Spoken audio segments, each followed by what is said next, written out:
Salut à tous, bienvenue une fois de plus à l'école virtuelle africaine. Moi c'est Monsieur Yoris Ndouyounoukwa, enseignant de philosophie. Nous poursuivons dans la même mouvance avec les cours développés détaillés en ce qui concerne la philosophie et moi particulièrement qui est mon domaine. Et je vais directement aller sur un cours, la suite du programme parce que nous évoluons de manière successive. Bon, sur le chapitre en premier, autant pour moi, nous allons revenir sur le chapitre 6 en premier à 4 précisément sur Okwe qui est une leçon très essentielle. Ici, on doit aller progressivement, c'est-à-dire définir le concept, donner le problème ou les problèmes dans ce chapitre, après aborder la notion de la connaissance d'Okwe, est-ce que c'est possible de connaître Okwe, et après terminer par le problème de la nature des relations entre les individus.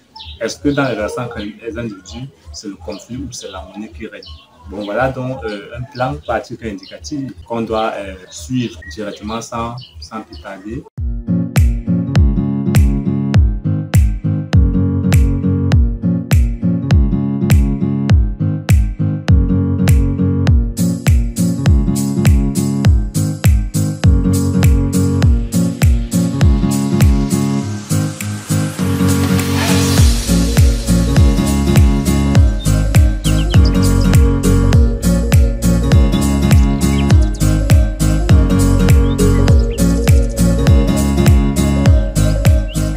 Bien, on va directement, comme je disais tantôt, poursuivre avec le cours en question de manière détaillée. Comme le tableau l'indique, au premier point, nous avons la définition. Définition du concept. Comme ici, il y a un seul concept. Ici, c'est qui? C'est tout simplement mon semblable, mon prochain. Celui qui n'est pas moi et qui ne suis pas. C'est-à-dire mon alter ego. Et il y a deux questions qui aboutissent à deux problèmes. La première question est de savoir, est-ce qu'on peut connaître nos prochains? Ça pose le problème de la connaissance d'Okwe. Est-ce que c'est possible de connaître Okwe? Deuxième question, quel type de relation j'entretiens avec mon prochain? Ce qui pose le problème, le deuxième problème, le problème de la nature des rapports entre les hommes. Bon, en résumé, on a deux problèmes dans ce chapitre. Le problème de la connaissance d'Okwe et celui de la nature des rapports entre les hommes.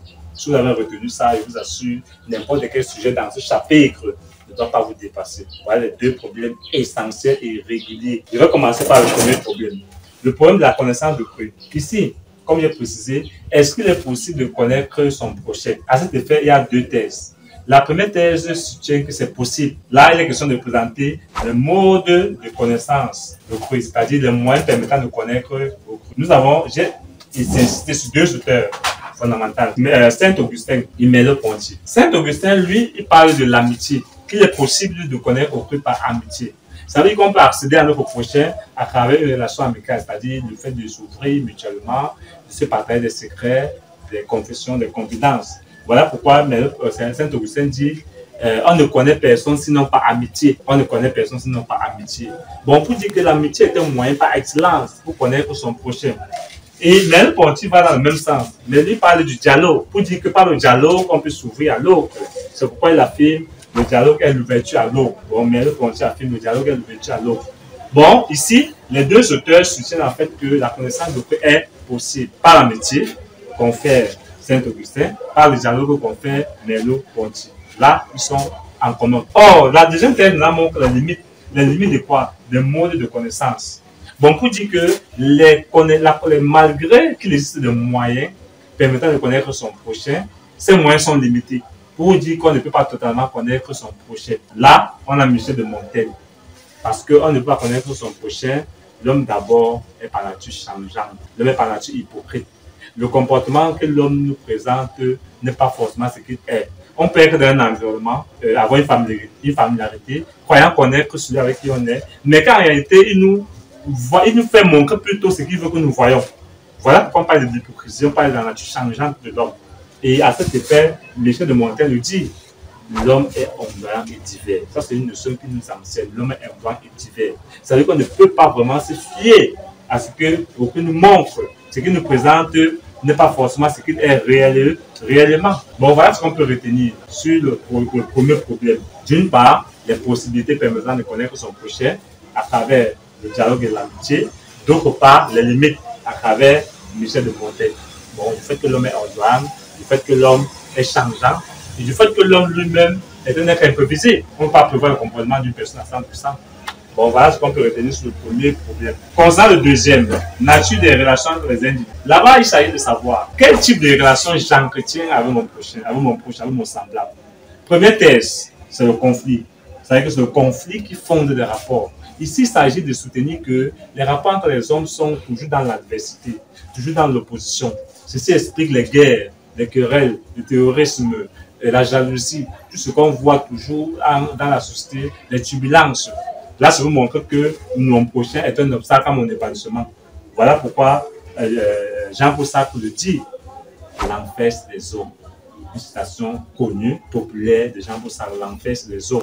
Pour dire que mon malheur vient de mes semblables. Voilà ce qu'on peut retenir sur le conflit. Donc le conflit est le tissu social, est le fondement des rapports entre les hommes. Or, dans l'approche critique, nous avons Marcel Gabriel qui montre plutôt que les rapports entre les hommes sont aussi fondés sur l'harmonie. En fait, ce n'est pas seulement le conflit, mais aussi l'harmonie, parce que dans les hommes, il y a l'entraide, il y a le vivre ensemble, il y a la solidarité. On ne peut pas nier le fait qu'en cas de problème, en cas de malheur, c'est autre qui nous aide, c'est lui qui nous assiste en difficulté. Voilà pourquoi Marcel Gabriel dit, contrairement à Jean-Paul Sartre, il dit plutôt le ciel c'est les eaux. Marcel Gabriel dit le ciel, bon, il utilise le mot ciel, alors que Jean-Paul Sartre utilise le mot l'enfer. Bon, le ciel, c'est les autres, pour dire que les autres sont facteurs de bonheur. Bon, lui, il est sur la mouvance, il est sur le prisme de la solidarité, de vivre ensemble. Alors que Jean-Paul Sartre est sur le prisme de l'opposition, des querelles, des conflits. Bon, à titre de précision, de synthèse, sur ce chapitre, soit on a le problème de la connaissance de près, soit on a le problème de la nature des rapports entre les hommes. Bon, voilà donc les deux problèmes que vous pouvez avoir dans un sujet. Donc, si on donne peut-être que Ocret est sur le mystère, est-ce que pour la connaissance de Ocret est possible? Là, c'est le problème de la connaissance d'Ocret. Mais si on dit plutôt que Ocret est-il un ennemi à abattre, ou alors doit-on se méfier d'Ocret? Là, c'est là le problème de la nature des rapports. Bon, voilà, ça dépend de comment le sujet se présente. Mais voilà les deux problèmes dans ce chapitre. S'il y a des questions après, vous pouvez les présenter dans le site. Nous allons vous répondre humblement. Et vraiment, je vous souhaite bon courage. Soyez toujours optimiste et persévérant. Le meilleur est à venir. Je vous remercie.